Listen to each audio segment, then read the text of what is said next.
On peut passer à notre deuxième joueur du jour. Tiens, D'Angelo Russell, allons faire son cas à lui. 33 minutes de jeu en moyenne pour Russell, 76 matchs, plus 1% d'efficacité relative à la moyenne, donc grosso modo au niveau de la moyenne, sur 23% d'usage. Bon, pour t'en lancer, on est grosso modo sur un peu le Russell d'habitude avec ses forces et ses faiblesses. Ouais. Très franchement, j'ai trouvé que sa saison était correcte, mais non, je l'avais pas eu l'année dernière quand on en avait parlé, mais un peu dans les standards de ce qu'il est capable de faire. Il s'est un peu écroulé en playoff, mais bon, ça arrive, et puis c'était aussi pas le même type enfin voilà, il est pas tombé dans des meilleures conditions. Je pense qu'aujourd'hui, en fait, Russell, ça fait vraiment partie des joueurs où j'en attends rien de plus que ce qu'il a déjà montré, et je pense pas qu'il soit capable d'en apporter plus que ça. C'est un peu pour ça d'ailleurs que je l'ai mis en dernier. C'est pas tant parce qu'il est mauvais ou quoi, c'est plus il a pas surpris en quoi que ce soit, il s'est pas sublimé en rien du tout, il a fait ce qu'il est capable de toujours faire, c'est-à-dire shooter de manière relativement correcte, enfin même plus que relativement correcte, aussi bien que ce soit quand il a la balle en main que quand il les prend non assistés. Il a toujours un pourcentage de mémoire, il a toujours un pourcentage qui est relativement bon, donc là-dessus tu peux toujours compter sur lui. Il a toujours les mêmes, je sais pas si je dirais problématique, mais problématique quand il s'agit soit de finir à l'arceau, soit de jouer un peu plus physique. Donc là-dessus, en fait, pareil, on n'est pas surpris. Au niveau des lancers francs, c'est la même chose. Donc en fait, il y a un pourcentage qui est sympathique, mais vu le volume, tu peux pas en tirer grand chose.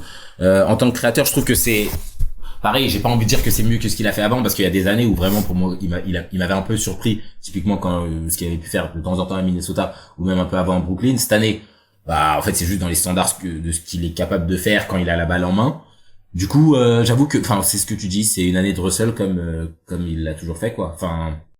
C'est un peu, il y a ce truc avec lui où on a eu en carrière, on a eu 2 pointes de tiens, il y aurait peut-être un potentiel génial. C'était la draft. Il fait une draftée très tôt, mais on est en pleine période James Harden 2015, l'explosion de James Harden. On dit tiens, un autre gaucher qui fait des step back à 3 points et des passes. Donc là, drafté très haut pour ça. Et l'autre pick, c'était l'année à Brooklyn où il avait un peu émergé en tant que go-to guy, alors pas efficace, mais go-to guy. Et voilà, donc on y avait un peu cru, mais je te rejoins un peu sur cet aspect de. Tu sais, alors, je suis pas fan du tout de l'analyste. Je suis plutôt fan du personnage un peu clownesque parfois, mais Bill Simmons, il dit toujours.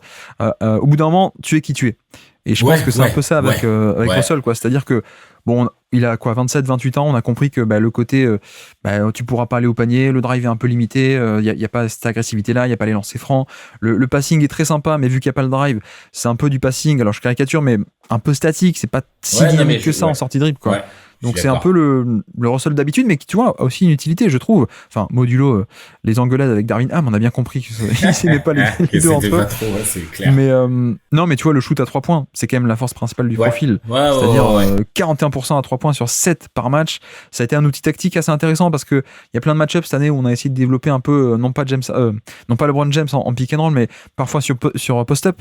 Et donc, quand tu fais une prise à 2 sur post-up, que ce soit depuis ligne de fond ou depuis en haut, c'était pratique d'avoir Russell à une passe près, donc c'est aussi pour ça qu'on l'a beaucoup vu tester ensemble, quoi. Je mets une nuance à ce que j'ai dit, encore une fois, pour aller dans ton sens. Dire que on sait quel type de joueur c'est, ça veut pas forcément dire que c'est un mauvais joueur. En l'occurrence, Gilo, c'est vraiment juste, tu sais que ce qui t'a apporté jusqu'à maintenant, c'est ce qui continuera de t'apporter, et c'est aussi bien une force que une frustration si par moment t'as besoin d'autre chose. Typiquement, si on le met dans l'écosystème Lakers, cette année, les Lakers, il y a des moments où ils avaient besoin d'autre chose, et c'est parfois frustrant de savoir qu'un joueur qui, sur certaines années ou sur certains stretches, a été capable d'apporter autre chose, mais tu peux pas l'attendre sur ces éléments-là. Au-delà de ça, par contre, en fait, oui, rien que si on enlève le fait qu'il soit capable d'avoir la balle en main et d'avoir un passing un minimum intéressant, rien qu'avoir un joueur qui shoot à plus de 40% à 3 points sur autant de tentatives, c'est déjà intéressant par essence. Du coup, ça reste un joueur qui apporte quelque chose, ça reste un joueur qui dont les Lakers ne peuvent pas trop se passer aujourd'hui pour moi. Vu la manière dont leur effectif est composé et qui manque de pas mal de choses, en fait, clairement, il a un rôle un minimum essentiel. Et ça s'est vu, que ça soit avec les systèmes, que ça soit quand t'as des moments où t'as, là, ça fait le tour de la toile, mais quand t'as LeBron qui rend la balle à D'Lo pour qu'il mette un shoot parce qu'il a la main chaude, ok, c'est toujours sympa et c'est toujours important et intéressant. Mais au-delà de ça, comme tu dis, tu sais que tu vas pas pouvoir l'avoir en passeur hyper dynamique, tu sais que tu vas pas pouvoir avoir des jours où en fait il provoque énormément de fautes. Chance est que à côté il y a Davis et LeBron et compagnie qui sont capables d'en provoquer beaucoup, donc il y a pas de sujet. Mais je pense que D'Lo, c'est vraiment, tu sais il est qui il est, et puis avec ses forces et ses faiblesses, quoi.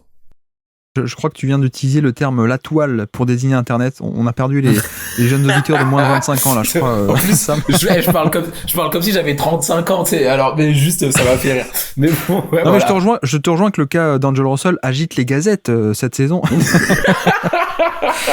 Non, mais en effet, bon, on a bien détaillé cet aspect-là, mais tu vois, par exemple, un peu marrant, je sais pas, mais en tout cas en drive, sur l'efficacité en fin de drive, il est 16e centile sur les drivers à plutôt gros volume, donc on est tout en bas du classement. Et de l'autre côté, voilà, il y a ce côté shoot, c'est sympa. Et je sais pas si je fais un blasphème ou si j'exagère un peu le trait hein, pour faire passer l'idée, mais on est presque, hein, je dis presque, on est plus proche d'un Mario Chalmers, tu vois, que d'un vrai meneur titulaire à plein temps, mais parce qu'en fait, il y a LeBron à côté. Donc c'est surtout l'utilité du shoot et beaucoup plus de passing, vous avez compris, hein, je caricature, mais beaucoup plus de passing qu'un Chalmers, mais c'est un peu, pour moi, son atout principal, c'est ça, quoi. Je peux passer un peu, je peux créer occasionnellement de manière un peu secondaire, et il le fait pas mal, mais il y a un peu ce côté avec les titulaires, bon ben non, c'est pas lui le créateur principal, il est un peu là pour le shoot, il le fait bien. Et puis même, tu vois, défensivement, on n'a pas trop parlé, mais défensivement, je trouve que ça tient plutôt la baraque depuis 2-3 ans, en termes au moins on-ball, quoi. Ouais, j'avoue, j'en ai pas parlé du tout parce que je pense pas à ça en premier, mais c'est devenu un joueur où tu te dis pas... Lui non plus. Lui non plus, d'ailleurs, ouais. Non, mais tu te dis pas nécessairement, oh, c'est une plaie de l'avoir sur le terrain. Ouais. Tu vois, chose que déjà tu pouvais te dire certaines années par rapport à lui, que lui-même se disait sûrement. Aujourd'hui, bah, en fait, c'est aussi un peu l'habitude d'avoir, enfin, tu connais la ligue depuis un certain moment, du coup, tu commences à comprendre face à qui tu es, où est-ce que tu dois te placer, comment ne pas provoquer de faute, comment faire. Enfin voilà, tu commences à comprendre un peu comment ça fonctionne. D'ailleurs, il y a un autre joueur sur lequel je reviendrai sur cet élément plus tard.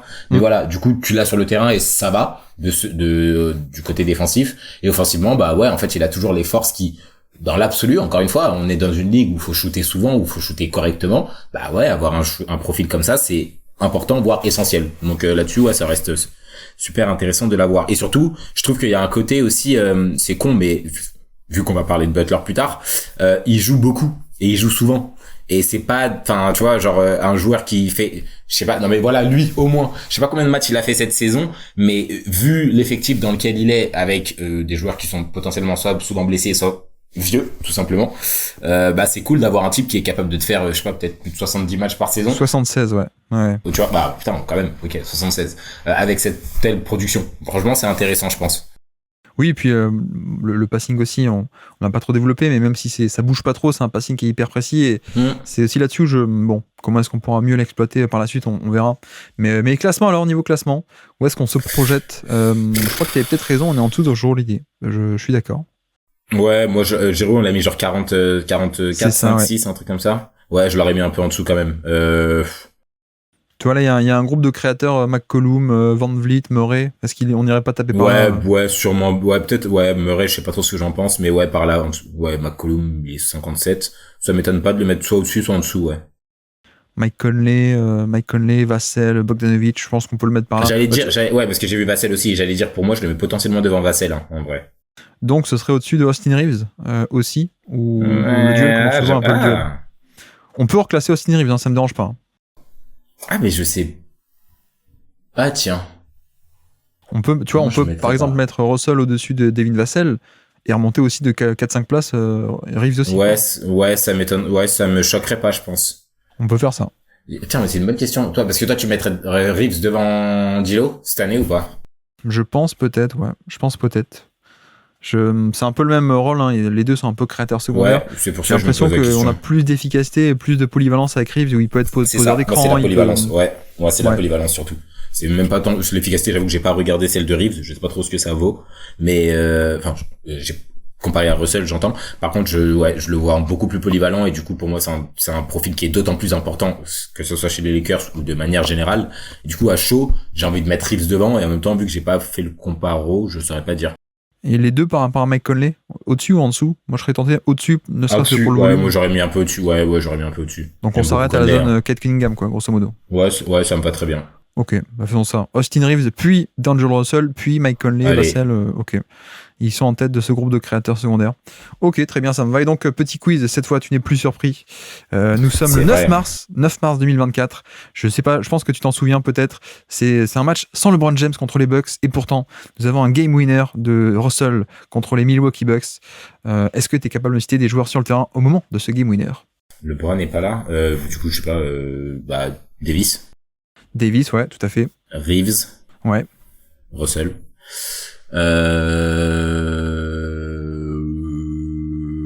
Si je te dis manga.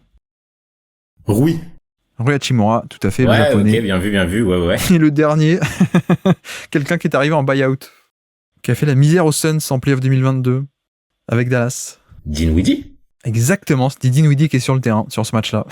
Tout à fait. Mais en fait, tu m'aurais pas dit par rapport aux Suns, j'aurais même pas trouvé. Qu'est-ce qu'il foutait sur le terrain à ce moment-là? Ok, très bien. Et du coup, de l'autre côté, je sais pas, le classique. Classique. Lillard. Ouais. Yanis. Le G, ouais, tout à fait. Brook Lopez. Portis. Il y a pas Portis. Crowder. Il y a un shooter, il n'y a pas Crowder non plus, il y a un shooter qui d'ailleurs était aux Lakers l'an passé, mais qui n'a pas joué du tout aux Lakers et qui s'est fait signer et qui a été titulaire chez les Bucks toute la saison. Est-ce que tu te souviens de qui était le rival de Derrick Rose à la draft 2008 ou pas? Le numéro 2. Deuxième choix à la draft 2008 à Miami. Beasley. Exactement, Beasley. Ouais, bien vu. Ah oui. Pas Michael, mais Malik. Oui, tout à fait. Ouais. Okay. Le dernier, c'est un ancien des Blazers. C'est un arrière défensif assez explosif, ancien joueur de baseball. Wait, what? Attends. Qui a joué avec Lillard à Portland d'ailleurs, qui est venu aux Bucks, assez explosif. Pat? Exactement, Pat Connaughton, ouais, tout à fait, Pat Connaughton, exactement. Et donc c'est un match que les Lakers ont volé face aux Bucks sans LeBron.